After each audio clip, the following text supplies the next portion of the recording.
Alright guys, it's been a while since I've uploaded on YouTube with any good content. I've just been really just grinding. So here we have, I'm going to show you guys, this is going to be the 47RH valve body build tutorial. This is 1994, 1995. These are they're a little bit different than your 96, plus stuff. 96 through early 07, those are their own style.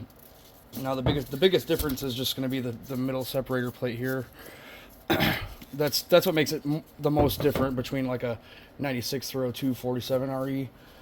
So what we have to do here is, this is one of my subscribers actually, Zach W, I believe his name is. Before we even build this thing, the first thing we have to do is get it taken apart, make sure no dumbass has been in here fucking with shit or fucked anything up beyond fixability. Once we've established that it's not there's no previous sins, what we need to do is strip it down, and then we need to vacuum test the main core. This is the main part of this valve body needs to be, we need to vacuum test your pressure regulator bores, your 4-land switch valve bore, your throttle valve bore, most importantly, and then there's a couple. I do the TV, or I mean, do the governor plugs also. There's a whole chart that I'm sure you guys have seen from my last videos, but this is one a customer sent in. This is 1996 47RE. They did everything. They did the pro kit, but they're still having issues. And I was like, okay, did you vacuum test it? 9 times out of 10, even good shops, they're not going to vacuum test these, because it's not that they do it on purpose. They're either incompetent, they don't know that vacuum testing is a thing, or they just want to take your money and hope for the best. A lot of these mom and pop shops, they don't think that these trucks can make the power that they make, so they think they can get away with putting a shift kit into who knows if it's a good or bad valve body. A lot of times what guys will do is they get these shift kits, really high dollar kits. They go from $100 to $200, at the for a good kit, and they'll put it in their valve body and not know if the valve body is even worth building, because that's what I see the most. And you can see the color of the fucking fluid on this fucking thing. This, I'm gonna tell you right now, that's converter material. It could be a mix of direct clutch, who knows, but usually that blackness, that ain't good. Now the thing about 94, 95, 47 RHs is they have a governor in the rear of the trans, in the overdrive section of the trans, just in front of it. Now inside that governor there's a valve called your primary governor valve. If you have a 47RH, no matter how good you build this valve body, if you get the baddest valve body there is, if that primary governor valve or that governor housing assembly in your RH trans, if that's worn out, the trans is going to really struggle to make pressure no matter what you do to this thing. I could see somebody's went in here and they've you could tell by the gap between the pressure. This is your pressure screw. There's a retainer in there. I could already tell someone's went a few cranks on that already. So they were having pressure issues for sure. Another telltale sign that someone's been in this is you can see it. You can see an itemized plastic check ball here, and there's also one there for your reverse. That's good, but the factory in 1990, all the 94 to 02 valve bodies, they usually have an itemized plastic here, but they'll always have a steel one here. And the steel one is what you want to get rid of the steel balls, because they like to beat up the fucking these channel plates. So I could tell somebody's been in this, but I don't see that they've done a shift kit or anything that would make the trans better. Right off the bat, some things you could do, like this orifice right here, that's a 40 thou orifice. You can bump that up to 93 thou is what I like to do, and that'll make your lockup engagement quite a bit firmer. Now you'll get away with that just fine if you have a stock input. Trust me, like stock input billet single disc, you can drill a 93 thou hole here, and you could also drill two 93 thou holes here. And we'll get into that later, but guaranteed you won't bust your input shafts as long as you're not using a lockup switch. You cannot use a lockup switch. But if you have just a built auto shifting valve body and you don't have a billet input, you got a good single disc converter, stock flex plate, you will not hurt that flex plate or input shaft as long as you don't use a lockup switch. But you can set the valve body on kill. Trust me, I've done a lot of R&D with my 96 trying to, see when stock components fail, so I know what to do, build for the customer.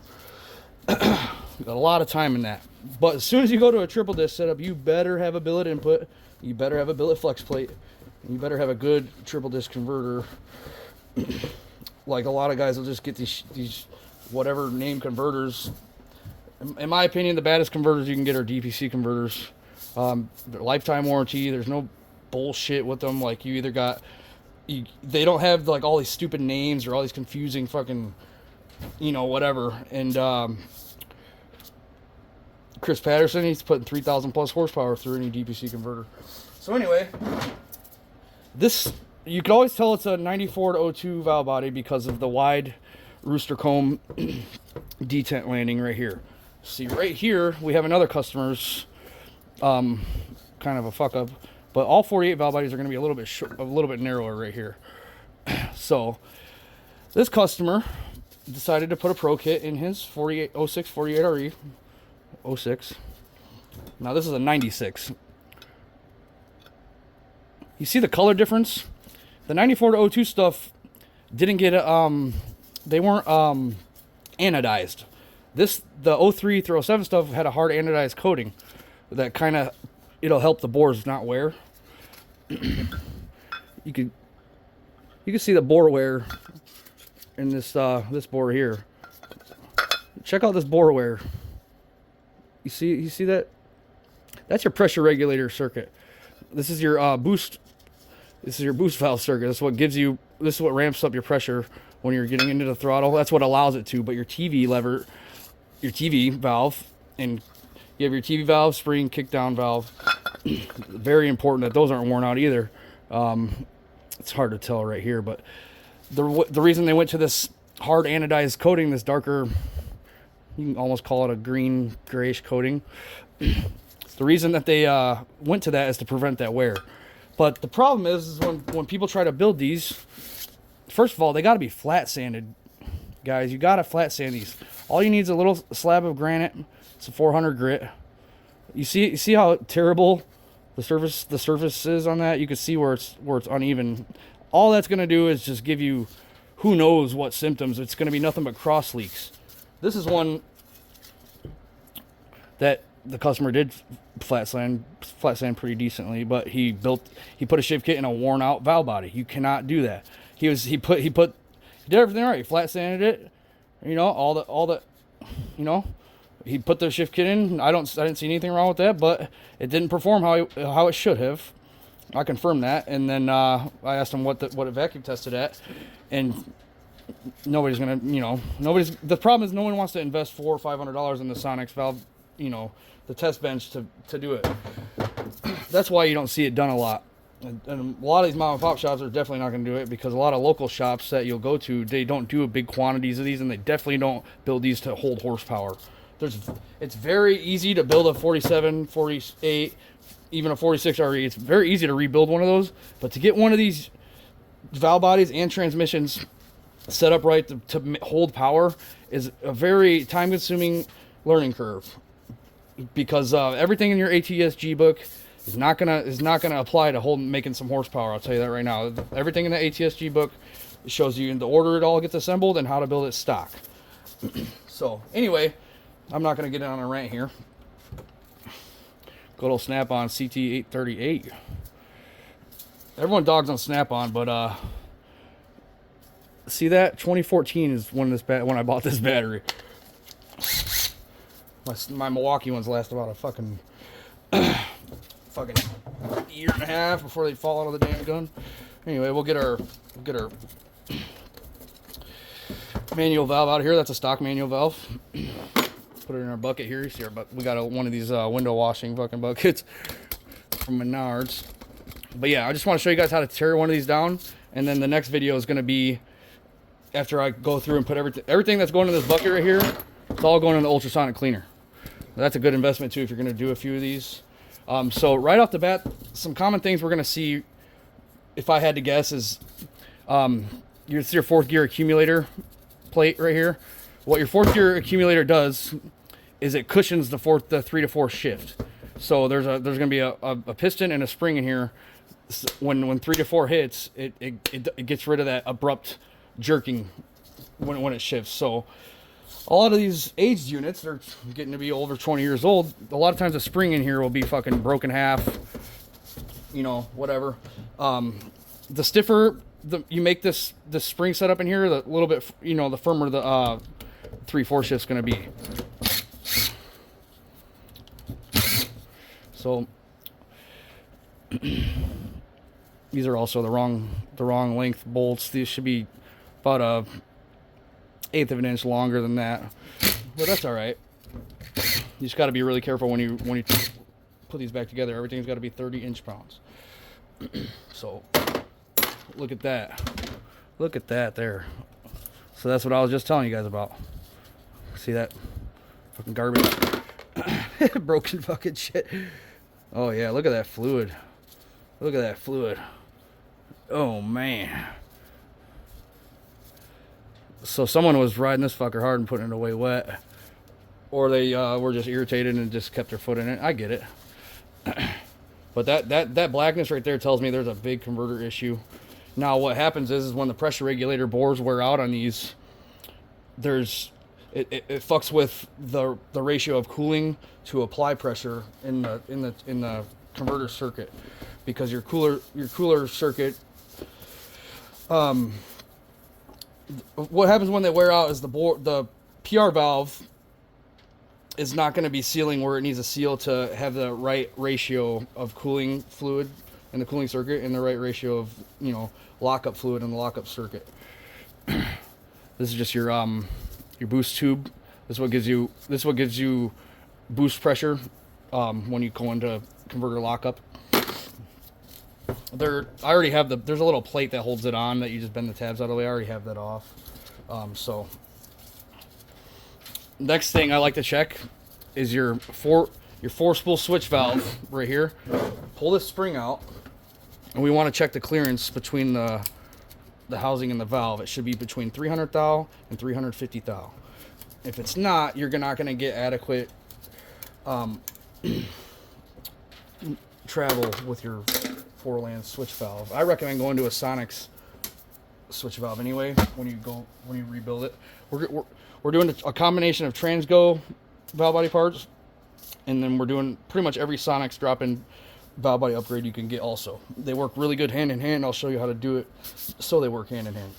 So right now we just pull that spring out. Just make it my dude at O'Reilly's calls this a caliper. No, he called it a micrometer. It is a caliper. I'm an idiot. But yeah, we want to see right here. We want to see it's between 300 and 350 thou. So that's money, dude. But a lot of times this bracket will get bent, or, you know, a lot of times when guys have been in these, you'll definitely see that will be. I see them a lot in the low 200s, maybe 220s when guys go through. Especially when you're doing the upgraded 4-spool switch valve from Sonics, it definitely is going to throw that clearance off a little bit. So sometimes I have to come and trim this little stop down, but that ain't no biggie. So anyway, now we're good to take this little bracket apart. Careful, it's under a lot of tension, so you gotta have some forearms on you. Better be careful.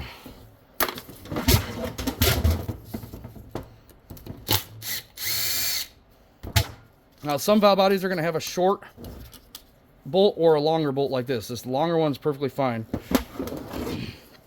Perfectly fine.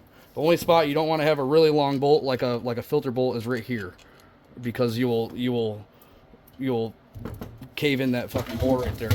This is the second longest bolt you'll find in your valve body. There's going to be 3 other bolts that are longer that hold your filter on. For the early guys, the 03 and up guys are going to have 2 longer bolts. So, and then we got the center bolt right here. This is where you got to hold it really tight, because it's gonna slowly. It helps to back the tension off on this. Counterclockwise tightens it, clockwise loosens it. I didn't even bother. I'm just gonna All right. That's the correct length bolt for that. That's a stock PR spring. Now we're going to pull out our 4-spool switch valve. Ooh. Ooh, she's kind of stuck in there, guys. Oh, do I have some needle nose over here? Yeah, that thing should have came right out of there. Yeah, that took quite a bit of force. What we're hoping here is the valve body passes vacuum testing. I could have just had some gunk in there keeping it from coming out. Because if this doesn't pass vacuum testing, that means I gotta dish out one of my cores. I'll have to discuss it with the customer what they want to do. But oh man, this pressure regulator valve is stuck. That's not good. That's probably why it's failed. Oh my gosh. If it's stuck in like that, it's got zero cooler flow. Oh my god. Holy cow. See all kinds of metallic material on there. He had a converter coming apart for sure. Something. Someone could have left out the internal filter in here. We'll see. Now this is your kick down valve. You see the wear on the end of that valve? That's not good. Now this is your kick down valve and sleeve. You'll see this. I'll get rid of this valve here. But there's going to be a small end and a large end of that sleeve. The large end always goes inwards. If you put it backwards like this, if you put this backwards, you won't get adequate travel. You see how you always have to have the big side in. Like that. Otherwise, you won't get adequate throttle. You won't get a good throttle curve at all. Okay, so now we got our boost valve plate right here. This is what gives you your boost and lockup. Be 3 bolts. 40 thou. The stock hole right here is 40 thousandths. I recommend. You can't go overkill when you're building these valve bodies. You'll see a lot of companies that market like, oh, it's your stage 1 valve body, stage 2 valve body.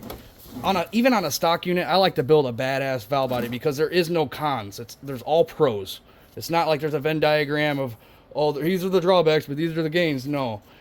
The thing about it is any 46, 47, 48 RH trans, when they get, the more you build them, the more aggressive they feel. And that's fine. You want it, if you can't deal with it, aggressive shifting built trans, you shouldn't be in the business of having a built trans, in my opinion. You want it to shift quick. Now, the thing about these diesels is when they go into lockup, that's what makes them really, really aggressive, because if you get a really aggressive converter, you can go into lockup pretty aggressively. So I don't set them up really aggressive in lockup unless it's got a triple disc converter, but with billet shafts, mainly input and output, and a good flex plate. Yeah, even this boost valve does not want to slide out. I should be able to grab all these by hand. So there's definitely converter material slung throughout this fucking thing. So hopefully it wasn't ran too long like that, because when these valves oscillate with all that debris in there, you're just fucking wearing shit out. So that's our boost valve lineup. We're gonna discard the stock retainer that they like to break, but everything goes in the bucket right now. So we're just gonna pull this little channel plate off right here. It's not really a name for it. It's just 6-bolt channel plate right here.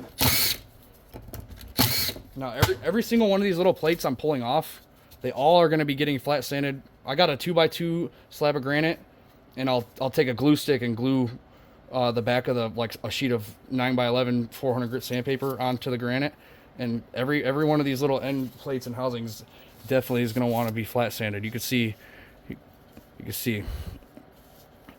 and as you flat sand it, you'll see that they're not flat.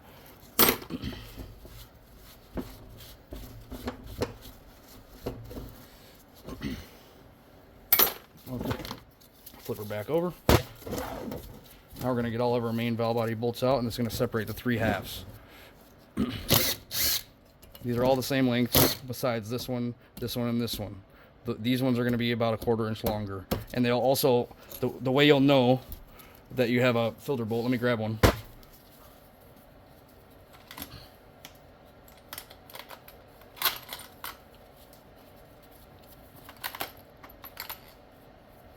Actually, I don't have one near me, but the filter bolts will be 1/4 inch longer than this one, than all of these.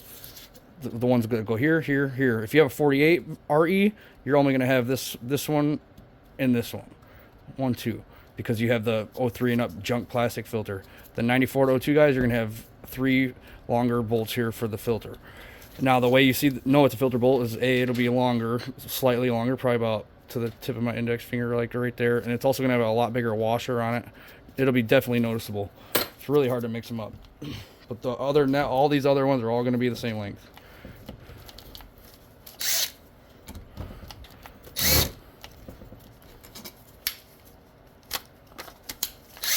Old ass battery. Now, when you're putting your valve body back together, definitely get an inch-pound torque wrench. We do not assemble them like this. We're just disassembling like this.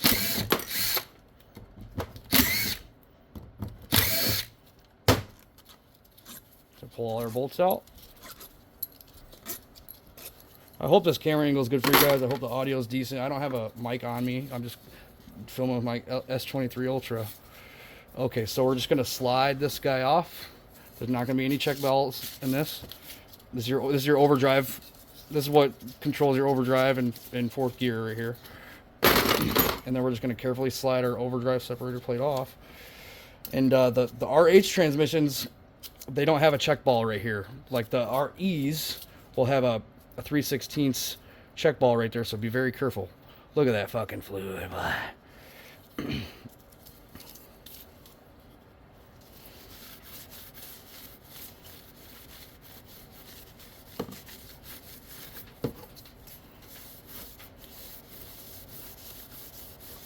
Now there's 2 types of these overdrive plates. The ones that will have a second and 3rd gear lockup, and ones that don't. But we'll go over that later. I don't want to confuse you guys too much at first. So next we're gonna slide this guy up. Not slide, pick it up. And then nothing can fall out of this until you remove these 1, 2, 3, 4, 5 bolts. Now this is your internal filter. If you're doing a rebuild kit, put the cylinder type filter back in. Don't put the cone one in. The cone one was not meant for these. You'll see a lot of guys using the cone ones. It's not necessary. The cylinder filter has more filter area. If you read your Transtech paper rubber kits, they have a little note there that tells you why there's this one, and then there'll be a cone style. It's for a whole different type of transmission, not 46, 47, 48 REs. So we just got a factory 47 RH separator plate. You got this is your 2 to 3, 2 to 3, and then your 1 to 2.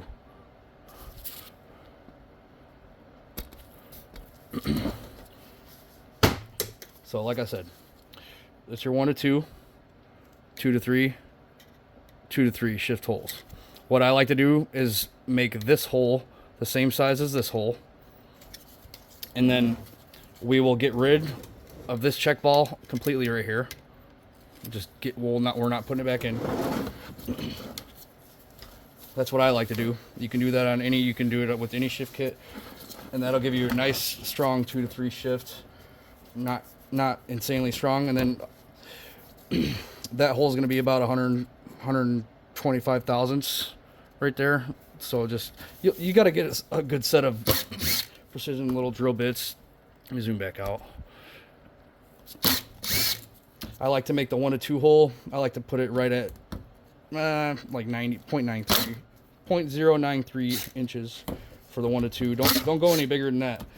Now I'll show you something. If you want a more aggressive 2 to 3 upshift, not only are we're gonna definitely leave this check ball out for the 3rd gear, but if you want a more aggressive upshift, still you could take this check ball out right here and not put it back in.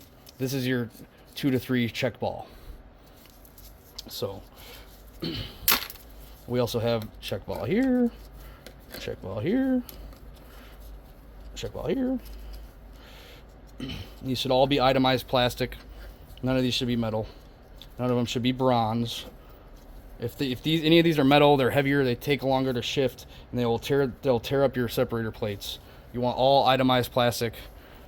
Now these are all 1/4 inch, and I believe this one's a little bit bigger. Well, definitely a little bit bigger. I forget the exact size of that one. We can tell you right now. I always forget I have this fucking thing nearby. Yeah, so and then these will be a 1/4 inch, and then what's that fucking? So yeah, we'll just put them right in the bin. Let it drain. I'm gonna get all that nasty shit out before. I want to get it somewhat clean before I put it in the ultrasonic, because I like to keep the ultrasonic fluid as clean as possible for as long as possible. It kind of gets expensive buying jugs of fucking degreaser all the time. If the wife wasn't home, I'd put this right in the dishwasher.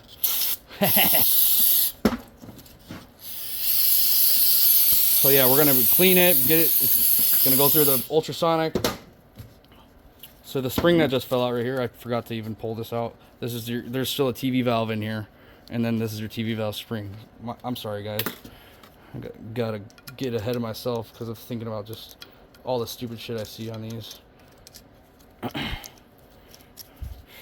So that one doesn't want to come out either. So what I like to do is I'll get like a right angle pick, and if you can't get in there with the pick, I'll get like a paper clip, get creative with it. What you don't want to do is scratch these bores in here. Don't want to do that. You'll be in trouble. You'll be stepping on your own dick. So I'll get like this one is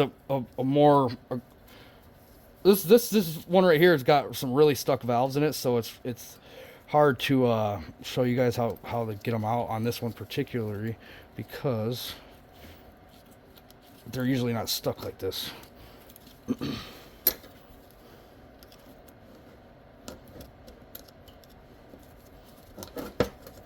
Now, if this thing does happen to be worn out, we're going to oversize all the bores that are worn out.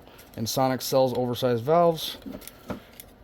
It's quite a big investment as a builder to get all the necessary reams and the shit to do that. So it's not going to be something you're going to want to invest in to do it once. I mean, you can, if you got the money to do it, then do it. But for me, it took me a long time to get all the reams and everything to do these correctly. I probably had 200 transmissions in my truck for the course of 4 years figuring these things out, with the transmissions as well. Before I was even comfortable to offer something to a customer. Come here and bend it a little bit longer. Come in there.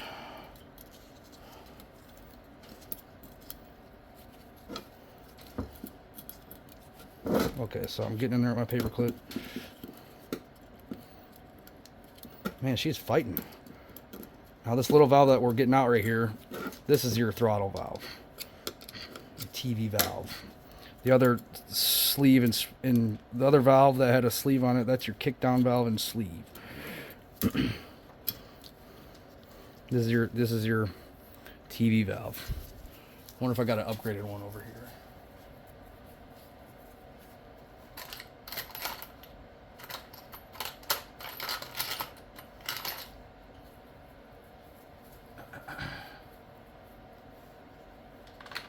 I do not, but what I did just find is that other filter that you guys, I'm telling you guys, don't run these.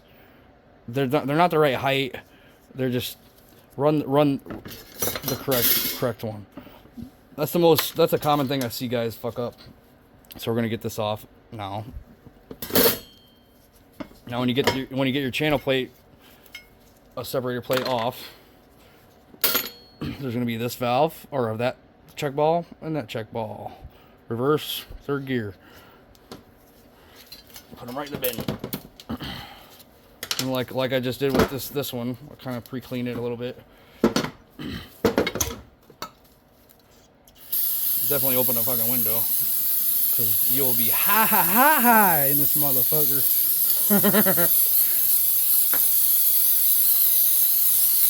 I'm already feeling it, guys.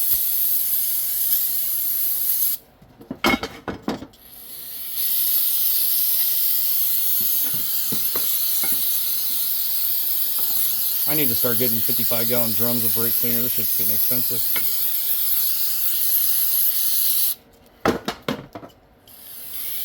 The best brake cleaner I've ever used is made by First Aid. And it's literally just isopropyl alcohol in a can. And it works way better than any of the store-bought shit I've ever used. And it's only a couple bucks a can. I used to get it by the case at my old work. But me and my old boss got in a boxing match, so I can't buy that shit anymore. But yeah, anyways, guys. You're just gonna continue stripping this thing down completely. And then we're just putting in the ultrasonic. I don't want to bore you guys with any more of this lame content with no music in the background, because YouTube are a bunch of pricks about that. You can't have any. I like to work with music, so I'm already going crazy right now. So, and this isn't something I could fast track through little steps, because you're gonna miss everything I'm trying to explain to you.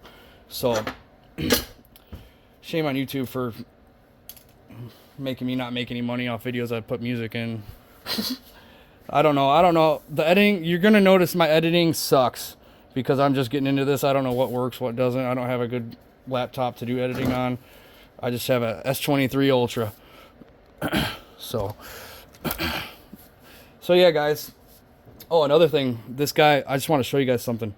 This guy couldn't figure out what he did wrong. Well, besides the obvious, he didn't flat sand it or whatever. And then he was having a bad converter drain back overnight. Like the next day he'd go put it in drive and nothing would happen for like 15 seconds no matter what. So if you look on this PR, this is your PR landing right here. There's a crack in that landing. And some of the older shift kits, they have you drill a hole right there to for the really dated kits, they'll have you drill a hole right there.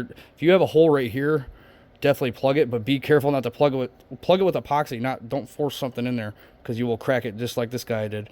And he had really bad converter drain back issues. That right there's a slick way to put the shift holes. I do them like that. But what those two holes do is make converter lockup firmer. But anyway, guys, I'm going to end this video. If you got any questions or anything you want me to cover, please like, subscribe, please, and then tell me what you want to see, guys. Like, what are you guys baffled on? Because there's no gatekeeping here. I'll tell you that right now. I know how to build some badass fucking 46, 47, 48 REs. A lot of my units I got out right now, they're in 1,000+ horsepower trucks. So if there's anything you guys want to know, what parts you want to use, just let me know what you want me to make a video on, and I'll cover it for you guys. It's hard to tell. And this is for my DIY guys that are competent and they can do this shit in their garage, because the thing about anything that has Cummins in front of it, everything's gonna be marked up. For a trans for a 47 or 48 to hold 1,000 horsepower, it's only $3,250 in parts.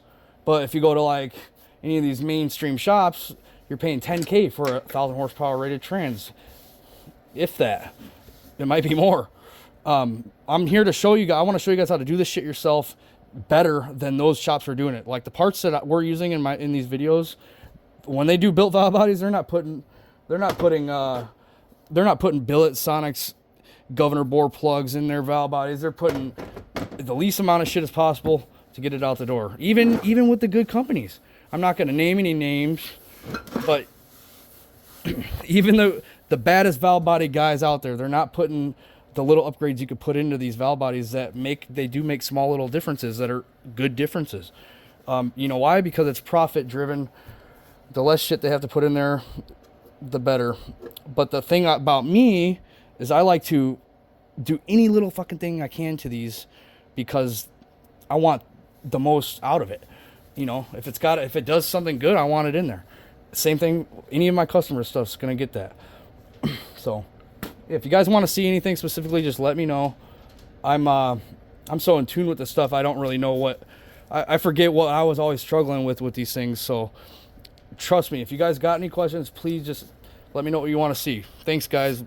Don't forget to like and subscribe. As soon as I get to 1,000 followers, I can start doing daily every 2-day videos. I'll start doing, I got a lot of content I want to drop, but I need to get my followers up. So if you could please just give me a like and subscribe, it'll really help out. Because I really want to start doing more of this content. And it would really be nice when it starts paying me. So thank you guys.